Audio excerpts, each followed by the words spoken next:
আসসালামু আলাইকুম সুপ্রিয় দর্শক শ্রোতা বন্ধুরা, আপনারা যে যেখান থেকে আমাদের এই সুন্দরী আপুর ভিডিওটি দেখছেন সকলকে আন্তরিক শুভেচ্ছা জানিয়ে শুরু করছি আমাদের আজকের এই ভিডিও প্রোগ্রামটি। দেখতে পাচ্ছেন ক্যামেরার সামনে নিয়ে এসেছি এক মিষ্টি আপুকে, তার কথাগুলো চলুন শুনে আসা যাক। আসসালামু আলাইকুম আপু। ওয়ালাইকুম সালাম। কেমন আছেন আপনি? আলহামদুলিল্লাহ ভালো। আপনার নাম কি আপু? আমার নাম শিমলা। শিমলা আপু, কোথায় থাকেন আপনি? আমি থাকি হেমাদপুরে। হেমায়তপুরে থাকেন? আপনার গ্রামের বাড়ি কোথায় আপু? গ্রামের বাড়ি রংপুর, ডালিয়া ব্রিজ ভাই।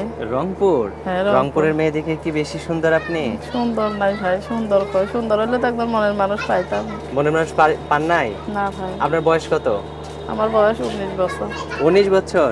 তো এখনো মনের মানুষ পান নাই কেন? মনের মানুষ পাই নাই কেন? বিয়া শাদী দেয় না গো, বাপ মা অসহায় গরিব। কে বিয়ে সৎ শাদী মায়ের দেয় না? কাছে থাকে। বাপ মাই বিয়ে শাদী দেয় না হ্যাঁ, নাকি বাপ আপনি মা বিয়ে বিয়া শাদী বসেন না? দেয় না।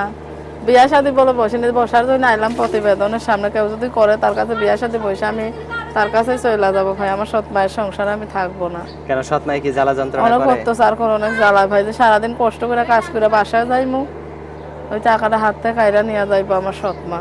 তো ওইখানে থাকেন কেন? আপনি আলাদা রুম নিয়ে থাকবেন? আলাদা রুম নিয়ে থাকতে গেলে একজন মানুষ আশ্রয় মানুষ লাগবে। সেরকম একজন মানুষ যদি আমি পাই, আমরা আশ্রয় করে দেয়, আমি তার নিয়ে থাকবো সারা জীবন। এখন যে আপনার গার্জিয়ান হবে সে আপনার তো জামাই হবে, তাই না? এখন সেই জামাইটা আপনার কেমন হওয়া দরকার? যেমনই হোক, বুড়ো জোয়ান, আমার কোনো সমস্যা নেই। আমার একটাই কষ্ট, আমার সৎ মায়ের কাছে থাকি অনেক অত্যাচার করে, মারধর করে, খাইতে দেয় না ঠিক মতো 2 বেলা। যে আমার আলাদা একটা থাকার জায়গা কইরা দিবে, আমার আশ্রয় দিবে, আমার মাথা গুজার একটু ঠাই কইরা দিবে, আমি সেরকম একজন মানুষ পাইলে আমি তার কাছে বিয়ার সাথে বসবো। আচ্ছা, আপনার ফোন নাম্বার মুখস্থ আছে হ্যাঁ, যেটা দিবেন? মুখস্থ। আচ্ছা বলেন, দুইটা তিনটা করে বলেন।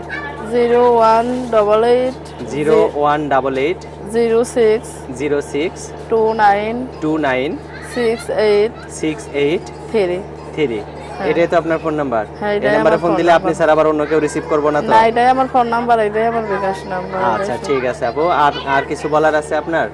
আমার একটাই অনুরোধ ভাই, যদি সত্যিকারের আমার দায়িত্ব নিতে চান তাহলে আমার কাছে ফোন দিয়ে না, যদি না পারেন তাহলে ফোন টোন দিয়ে না। কেননা আমি এমনিতেই অনেক কষ্ট হয়, অনেক কষ্টে আছি ভাই। যদি সত্যি আমার বিয়া শাদী করেন, আমার পাশে দাঁড়ান, আমার একটু আশ্রয় হয়ে দাঁড়ান, তাহলে আমার ফোন দিয়েন। আচ্ছা ঠিক আছে শিমলা আপু, ভালো থাকবেন। হ্যাঁ প্রিয় দর্শক, আপনারা ভালো থাকবেন। আজ এ পর্যন্তই, দেখা হবে নতুন ভিডিওতে। ভালো থাকবেন সকলেই, আল্লাহ হাফেজ।